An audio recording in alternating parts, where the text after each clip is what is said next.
What a fantastic episode this was. So we're going to pick up where we left off on the last review of this series. We're continuing the Lady Nagant fight versus Deku, which essentially Lady Nagant is shooting Deku up. Well, not really shooting him, but more of grazing him multiple times, leading to serious cuts, which then they reveal more of her backstory, which I appreciate. The show is so good at showing backstory for characters that they don't need 5-6 episodes to really make you understand these characters.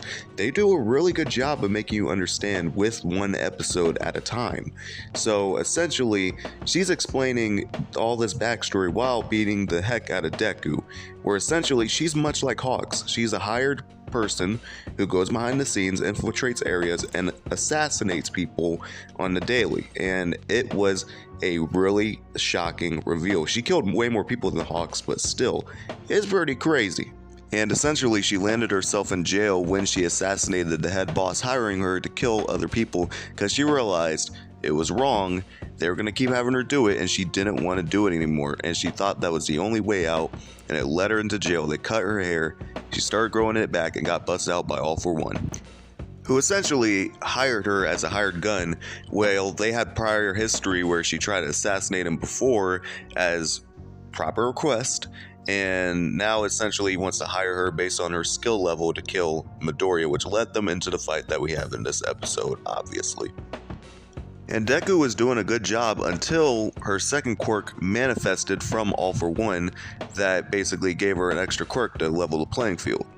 Seeing as Deku has multiple quirks, you need to fight fire with fire, and essentially All For One basically gave this sniper the ability to airwalk, which is very dangerous for a sniper to have, and that essentially made her a force to be reckoned with, as she just goes around him, leads him into an area where she wants him, and basically airwalks around, luring him in and shooting him. Things in this battle are not looking too good for Midoriya until he comes up with a strategy, which I thought was very interesting, that they're showing how many quirks that he's mastering or somewhat knowing how to use so quickly, and showing his progression of his character.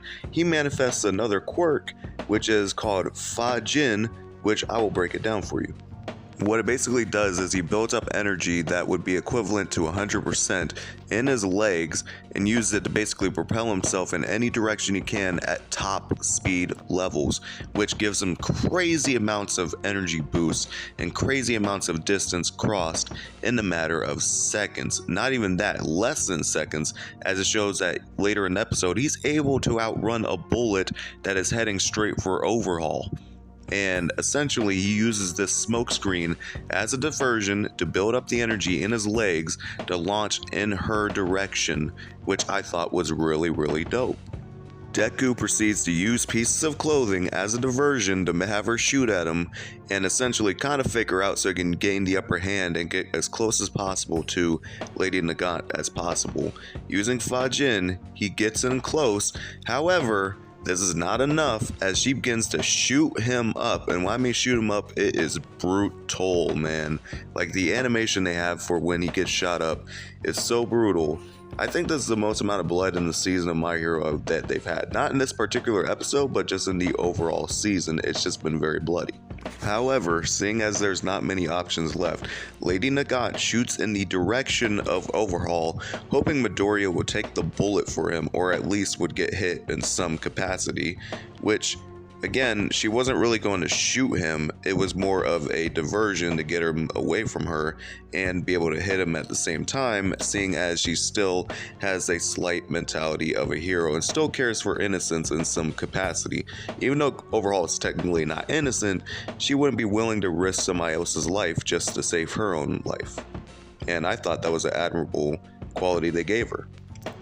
Also, one thing I'd love to point out is the fact that the music that they used for the scene is a remix of the All For One music, which I thought worked very well for the scene, as she's a hired gun, and it just matches perfectly with the overall atmosphere of the scene in the rain. So essentially she aims at Overhaul, and Deku makes a very risky play and launching himself using Fajin in the direction of Overhaul, and he's so quick that he's able to shove him down at the same time. And I think this is the episode that they gave them time to animate more, or more time to animate, and gave them a little bit more of a budget, because this animation during the scene was so fantastic. I think it's probably one of the best animated moments of this season so far. And not saying that the animation was horrible in the season, I just think that it wasn't slapping the way the other seasons were prior, but this did do it for me. The dark atmosphere, along with the bright colors of Midoriya's black whip as he launches himself using Fa Jin, is so amazing, and especially when he launches himself at Nagant, it was such a great animated moment that I think it's probably one of the visually most pleasing moments in My Hero Academia thus far. And I'm not saying from the standpoint of the animation, I'm just saying with all the colors and the way they animated it. So this breaks the gun in Nagant's elbow, which is pretty disgusting when you think about it, but My Hero has a tendency of making disgusting quirks look really, really cool anyways, and this essentially ends up defeating her, as she sees he's a true hero.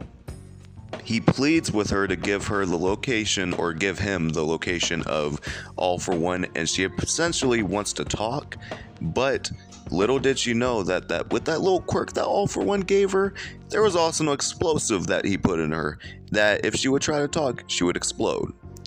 Which, dang, dude, like, that is so messed up that he played her like that, I really felt bad for her, man. Like, she's been played this entire time. Their companies used her, all these other places used her, and All For One used her in the end. And essentially, she was just another puppet to be used at the end of the day. However, Hawks does arrive in the nick of time to plead with her to give them the location of All For One, and she has enough strength left to give him a little bit of information to go off of, and then Lady Nagant dies. This was a very heart-wrenching moment. It was very sad, and it really tugged at my heartstrings a little bit. So, enraged by this fact, All For One, or, oh my god, Overhaul, I keep mixing up all of these daggone names, there's so many characters on the show. Overhaul is pissed because he wants to see his dad one last time, and he can't fix him because of what he did to him. And Midoriya explains to Overhaul, look, if you can apologize to Eri, I'll keep her promise, but if you can't, I ain't doing jack for you. And it was a really dope scene. And at this point, Midoriya is pissed. He's ready to take on All For One and end this once and for all. And also on top of that, he just looks exhausted, tired, beat up. And this is leading into what we see in the opening credits of this season, where Deku is looking kind of like emo Deku with the hair down and everything from the rain.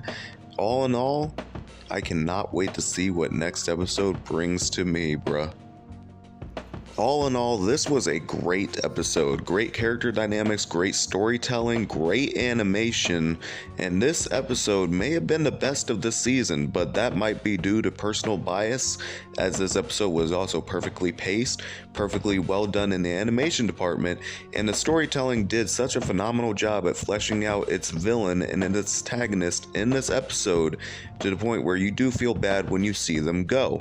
This episode isn't absolutely perfect, unlike quite a few My Hero episodes, but it is definitely a more memorable one, and this is a great sign that there are things to come in this season going forward, as it's near its end, and I can't wait to see what they do with this Vigilante Deku arc. What did you guys think of this episode? Make sure you guys comment down below. Let me know what you guys thought, what you liked, and what you didn't like. And as always, if you guys like the video, make sure you guys subscribe today to join the Isaiahization.